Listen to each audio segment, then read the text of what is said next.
I am Hy Levy. I have been asked to say something about the beginnings, the origins, the early days of family synergy, which I was there for. The synergy actually came about not so much as a plan of anybody to do something, but just because, quote, synergy happens.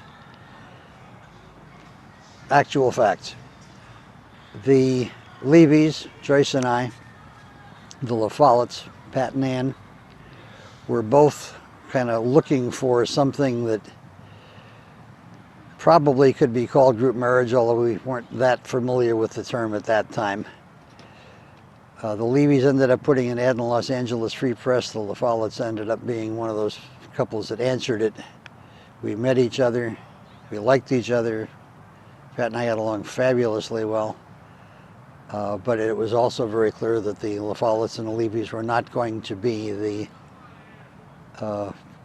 a group marriage or a single extra-sized family. Friends, yes. We're very different in lifestyles, we're very different in ages, we're very different in lots of ways.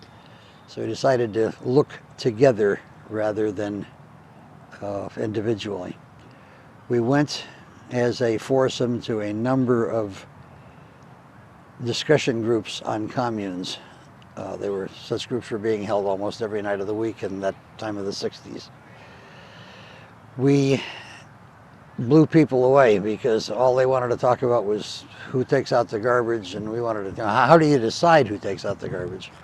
And we wanted to talk about being in a place where you cared about each other particularly.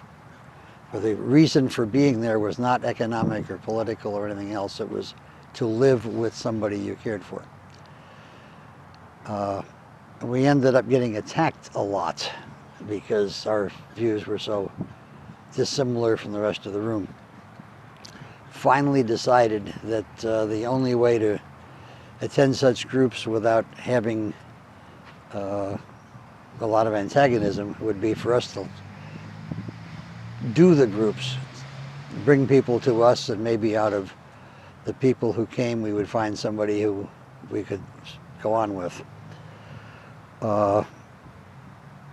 Led us to putting an ad in the Los Angeles Free Press. I'm not sure whether the complication occurred for the very first meeting or whether it was until the second one. But the complication when it occurred was that the LA Free Press would not publish an ad for us to have a discussion group unless we wrote to them on our letterhead, which meant we had to make at least one piece of paper on a copying machine that looked like a letterhead.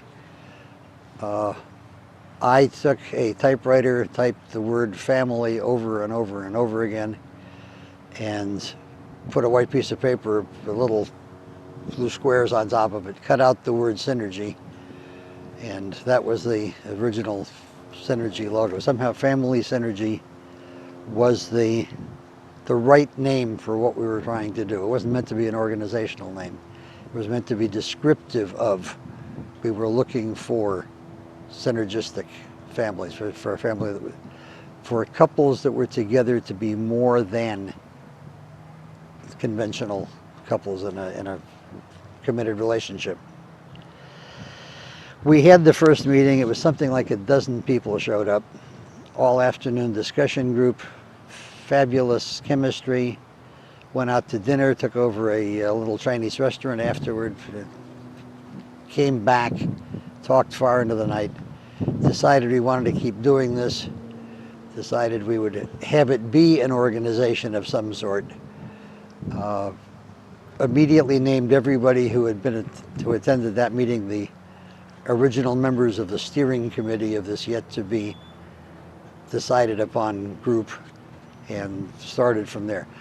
Accidentally, our timing was that we did this a couple of weeks before a very, very large conference in Orange County that was going to have as a guest speaker a fellow named Robert Rimmer. And Bob came out, did a speech. There was many hundred people there, if not thousands. While it was going on, we were in attendance, and either Pat said to me or I said to him, son of a gun, these are the kind of people we're reaching. Wouldn't it be neat if they let us get on the stage and talk about what we want? We did. We went up and explained that we were part of this organization, Family Synergy, that was about this furthering the concepts that Rimmer was proposing. We got airtime on the stage. We followed by being given the mailing list. The second meeting of Family Synergy was 40 or 50 or 60 people, and it kind of went on from there.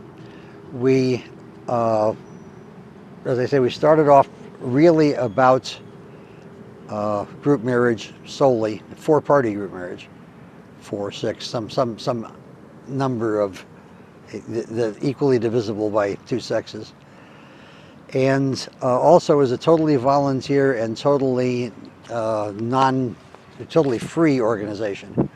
We asked for $1 for the mailing list, or some number like that. The idea being that as long as we kept getting new people coming in, the list kept paying for itself. We reached the point where the expenses were so big, we finally said, number one, we had to winnow the list down. It was too darn much work. And number two, we had to do something to start paying for spaces because we were running out of places that we could count. Originally, we were renting a place like for $25 and figuring there'd be at least that many people show up, and they did.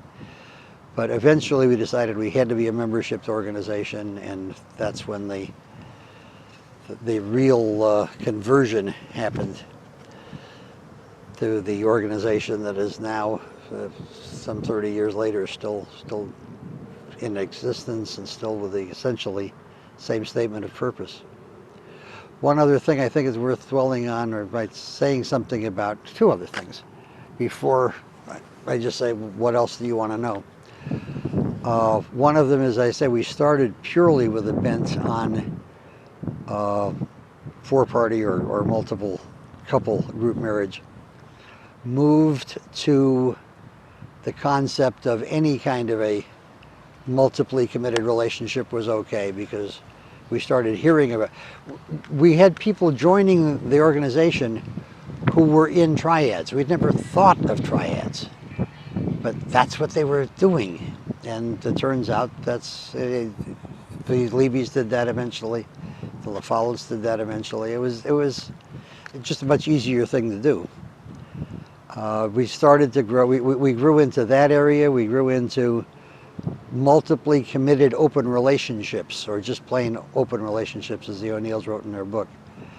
That was a very conscious effort to say, it's not what we're about. Do we really want to do that? Yes, we do, because that's part of the path that goes from being conventional to being perhaps in the lifestyle that the organization was founded for. So yeah, let's try to help people do that. We went further. We actually opened up a thing called the Communal Living Clearing Center, the CLCC, trying just to help people who wanted to live communally, whether they wanted it to be a committed relationship or not. We kind of wormed our way into a lot of different aspects of the then alternative lifestyles in the relationship area. Interesting thing, questions been asked about swinging and sex. One of the, or synergy, swinging and sex. One of the leading psychologists of the day, I met him at Elysium, and he said, "Oh yeah, family synergy. That's the swinging thing with Jewish guilt added. you got to do the commitment thing." The funny thing is that when early in the existence of family synergy, there was some sort of an event we were at. Somebody came over to me and said, "You're Hy Levy. Do you know, Pat LaFollette says that in a group marriage, everybody, all the males and have sex with all the females. Is that true?" And I said, no, I mean, it isn't the, well, yes, come to think of it, it is true. In a marriage, that is what happens. So, because when Pat first voiced it, for some reason, it struck me as a negative concept. There was an awful lot of sex in synergy, but it was not what the organization was about. And I don't think it ever became what the organization was about. While I was involved with it, there was a major, and maybe not ever. I just can only speak for a certain period of time. Nudity, sexual freedom, alternative lifestyles, and meaning homosexuality, if that's what people wanted. We were very, very much trying to be a force for responsibility, for hedonistic responsibility comes to mind. Enjoy it. Be responsible for it, be committed to it, have it be important, and then do it. A thing that was amazing about Synergy in that stage, and for many years, and possibly today, was that when people joined, there seemed to be a really, really special class of relationship. People put their Synergy relationships ahead of many others. There was an automatic, oh, you are a member, therefore you are a friend, therefore you can be trusted. One of the big differences, for example, was that somebody said outside of Synergy, if a couple breaks up, people are either his friends or her friends. If a breakup happens in Synergy, the friends of both stayed the friends of both. It was a very, very wonderful kind of special world that I enjoyed for a long time. The question has been asked, and for those who don't know, why I left. First the position of leadership, and almost immediately after the organization itself. And there's absolutely no relationship between the losing the leadership, close quote, and leaving. Much of Family Synergy happened because people made it happen. They volunteered. They worked their behinds off to do things to make. Sure, there are always more takers than givers. But most of the time I was in Synergy, I was very, very actively I guess I can use the term leading.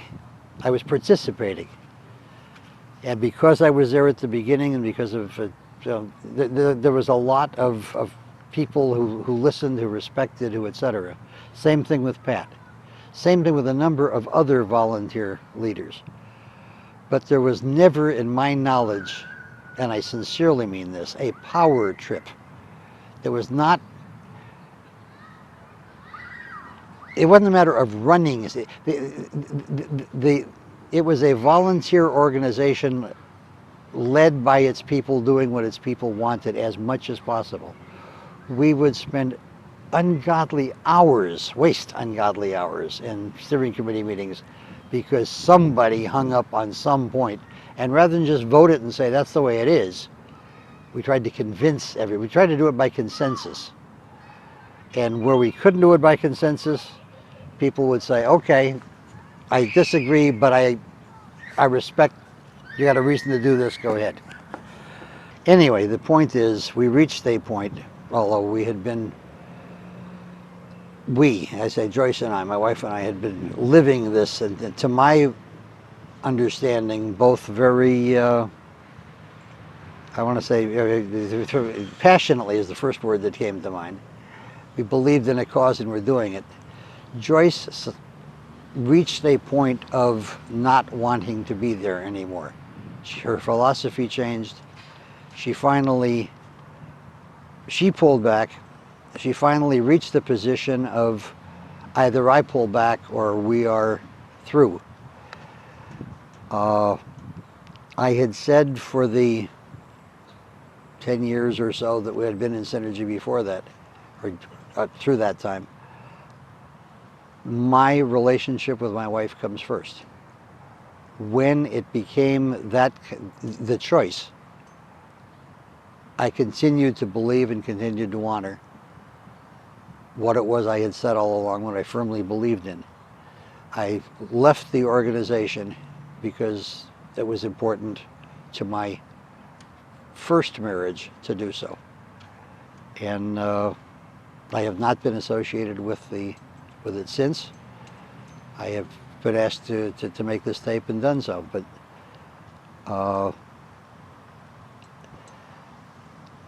do I miss it a lot?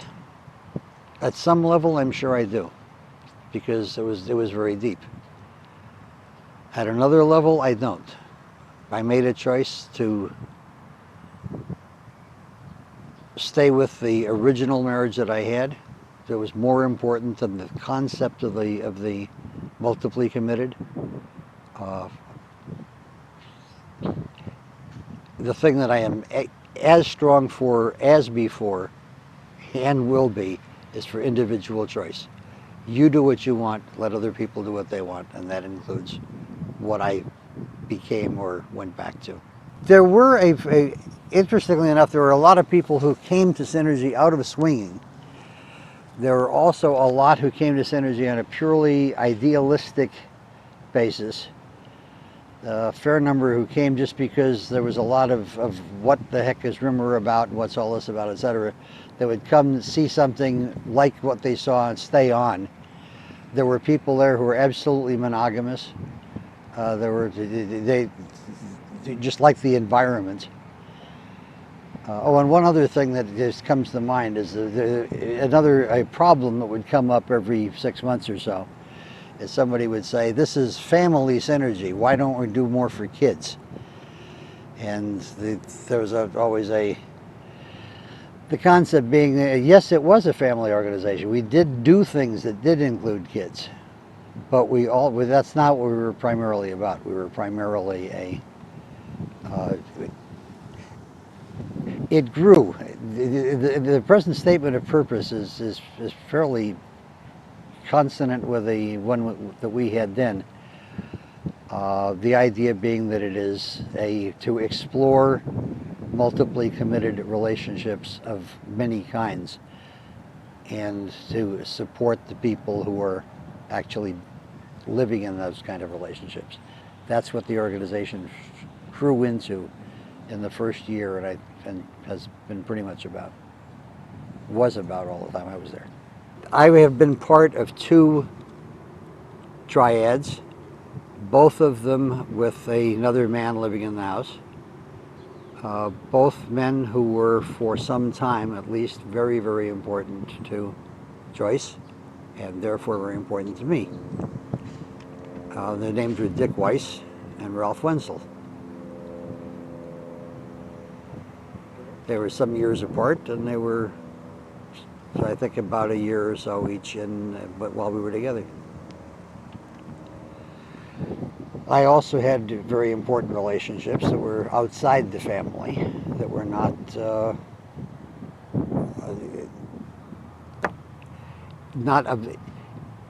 yes, they were important, yes, they were committed, but they were not it wasn't the same thing as living together. It was, and the embodiments of the group marriage that Synergy was about did happen in our case, and also in La Follett's case, by having an extra man join the family.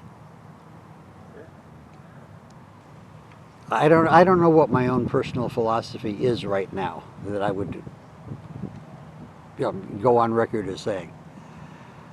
When I was involved in the alternative lifestyle movement, when I was involved with Family Synergy, I believe very passionately in what I was espousing. It has been a long time since I've been part of it, and I don't have a personal position that somebody should this or ought to that.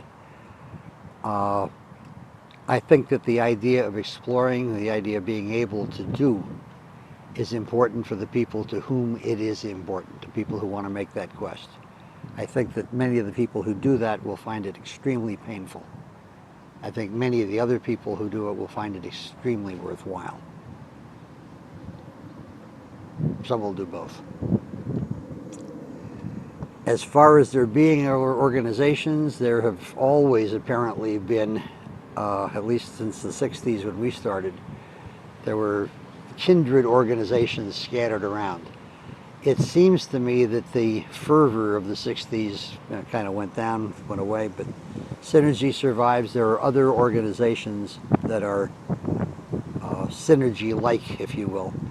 I understand Live the Dream, which is just as family synergy was sort of based on the concepts of Robert Rimmer. Not really. It was based on what we wanted to do. But gee, that's sort of what Rimmer was writing about. So in a sense, there is a Robert Rimmer cast to family synergy. In that same way, I understand there is a Heinlein cast to Live the Dream. Robert Heinlein did a whole bunch of alternative marital forms and multiple relationship forms, which are conceptually very exciting and which are part of the dream that the Live the Dream people follow. This interview came about, at least in part, if not totally, because I realized that there are a lot of people in family synergy who are extremely important to me for a lot of years. And that's just talking about the people that I loved, or the people that I had sex with, or the people that I partied with, or the people I worked with, and the people who were members who believed with me. There are a lot of people who knew who Hy Levy was in the 60s and 70s. In the 80s and 90s, a lot of those people may remember. Nobody else may know or care. But I wanted to leave something for the people who I knew in the 60s and the 70s, if not for any of the newer people. I wanted to, if all goes as intended to go, this is not a tape that you're going to see while I'm still alive. And that is consistent with what it is that my wife wants and the way that I'm trying to live my life. But I sure as heck didn't want to go without saying something special and saying goodbye. I don't want to be forgotten. And I think family synergy is something that is worth remembering. That's why I did this, and I hope that some of the people who are watching it are the people that it was made specially for. For the rest of you, glad you came to see it too. Got a big noise to go out on. I don't know what else to say. Basically, that was the thank you for the opportunity.